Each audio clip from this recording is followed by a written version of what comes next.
Hi everyone, welcome to this week's show. This week I'm going to answer a question from Jeanette in Alabama, and she wrote in and asked, when you do this work, do you just become good or do you slowly get better over time as you do it? And yes and yes. Some people when they start are just so open to it that they are very good at it. They're very good at relaying the information. However, being a medium is a whole thing. It's how well do you take care of yourself? How well do you clear yourself so that you can be as good for the next person that you're helping? So there's a lot that goes into it.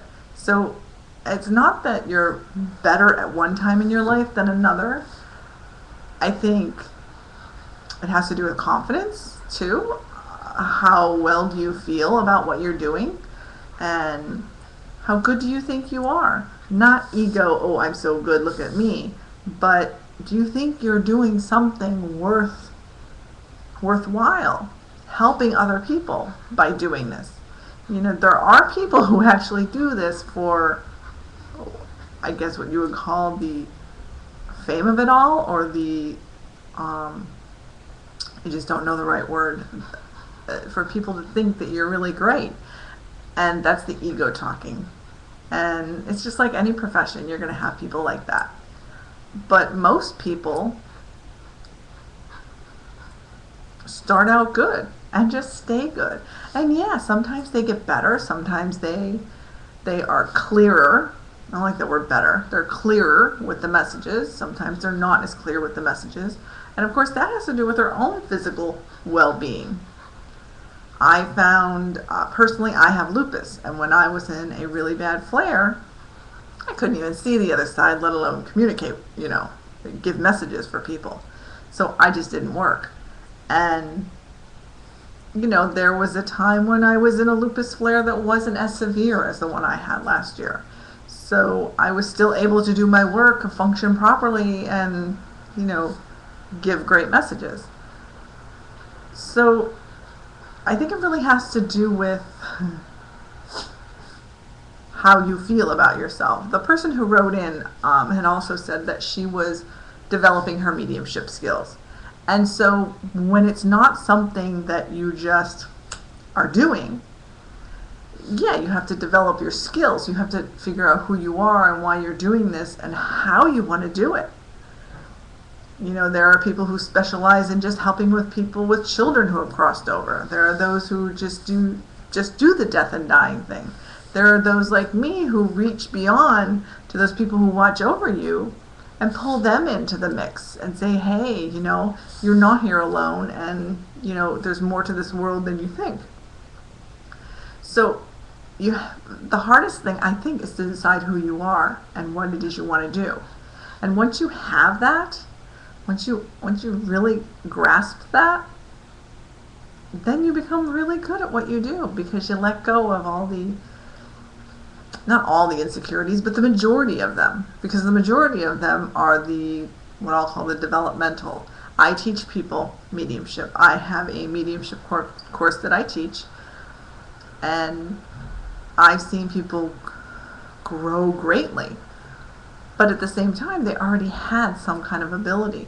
They already knew someone was in the room. They saw the signs, or they could hear things and then they questioned them.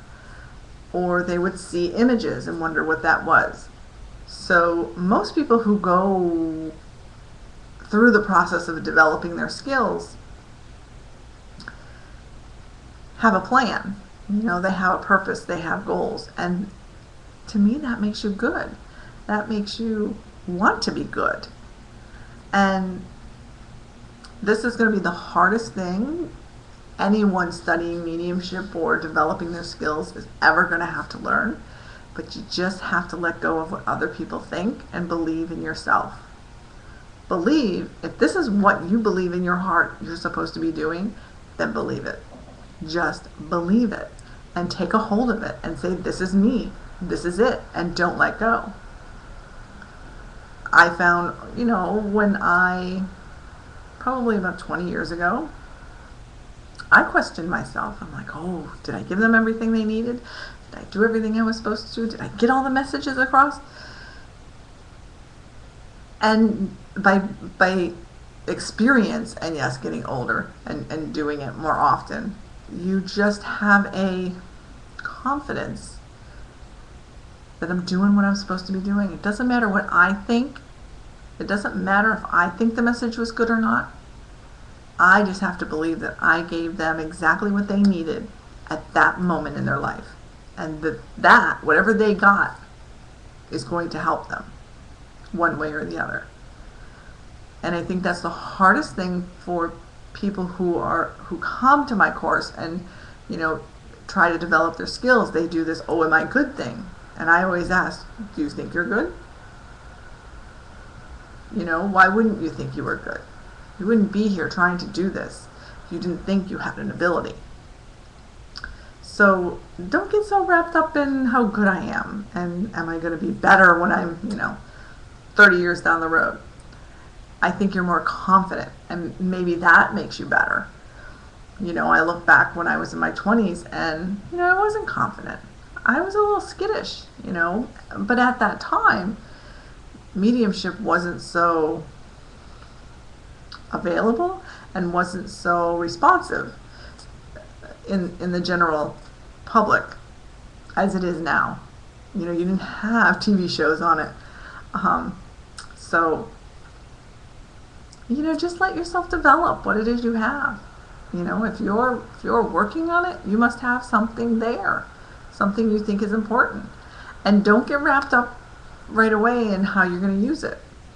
Get wrapped up in just kind of letting it, as you learn how to use it, take you where you want to go.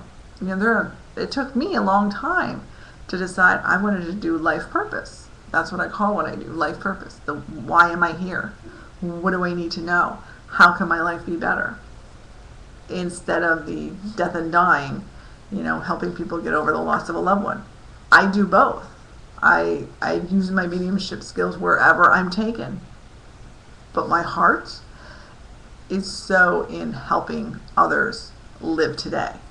And you'll find that too. And everyone does.